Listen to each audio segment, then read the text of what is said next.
Welcome to this brief SEO health check video. So here are 3 health checks that you can do to make sure that you're at least starting to get your SEO to work for you. First thing to do is to check that your website is getting indexed by Google at all. Sadly, we see websites that aren't even indexed, and the website owners just don't know the fact, and so they're not getting any traffic from search engine optimization, and the reason is because they're not in the index.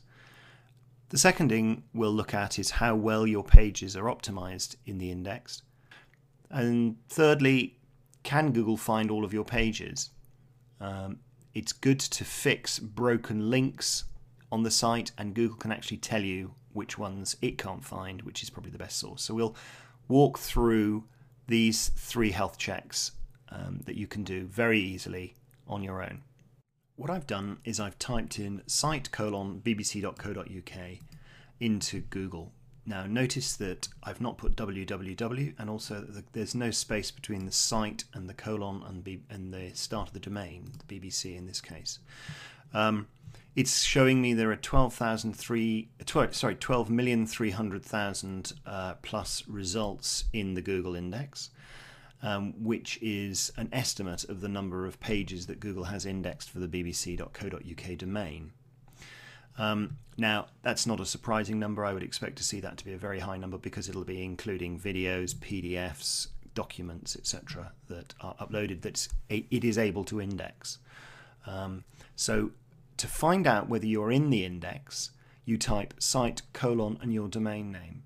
Now, if you don't see the number of pages that you're expecting to see in that result, then you've got a problem, and it's most probably because you've implemented what are called HTML frames on your website. These are the common cause of the problem. This site here, which I've obscured the name of to protect their identity, this site here, the same, we've typed in a site: search, and what we're seeing is we're seeing 3 results in the results set. Now I know this site has about at least 30 pages on it. In fact, you can see 22 links on the home page to different pages in the site, and the reason that they've got very few is because of frames. So if you're seeing a small number in there, talk to your web developers and ask them to get rid of the frames, because those are usually the reason why Google is not indexing.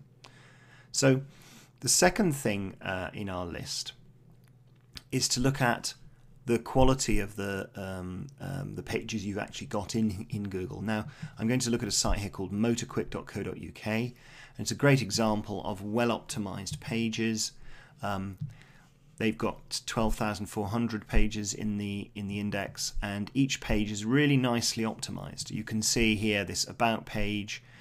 It's got the text of the page that was called the title tag, and then a nice clear meta description on what they do, and that's controlled by the site, so they've actually manually created that. And then this site is a big index for second-hand motor cars, amongst other things. And what they've done is they've very intelligently created the application so that what they do is they take content from the actual car itself and they put that into the meta description, and that will help for indexing purposes. So what I would be expecting to see on a well-designed and well page optimized site is that each of these has got a different title, and there's a nice clear description of what each page is about. If we jump back to the BBC site here, you can see that you've got page, home page, breaking news, sport, etc. BBC iPlayer, listen to BBC radio, or catch up on the latest 7 days of BBC programmes from across the UK and World Service. Very clear what each page is about, and they've handcrafted each of these what are called meta descriptions. So if you're seeing on your site, you've got pages indexed, but you're just seeing the same text in these repeated one after another, which is very common. What you have to do is you have to improve that by going into your pages and adding a meta description to each page, and make sure that when you do that, you consider the keyword that you're trying to optimize that page for, because that will help you get found in the index. Okay, so the final thing of our three ideas is actually crawl errors or broken links. I've gone into Google Webmaster Tools here, and actually this is just to show that even professionals get it wrong sometimes. I check this regularly, and we have 2 pages here that have got 404 not founds on them. So that means that when Google came to crawl the site, there were some links to pages which were broken, and you can see how many pages are linking to that broken URL. You can see the URL that they can't find or they're unable to index, and you can go in and fix it.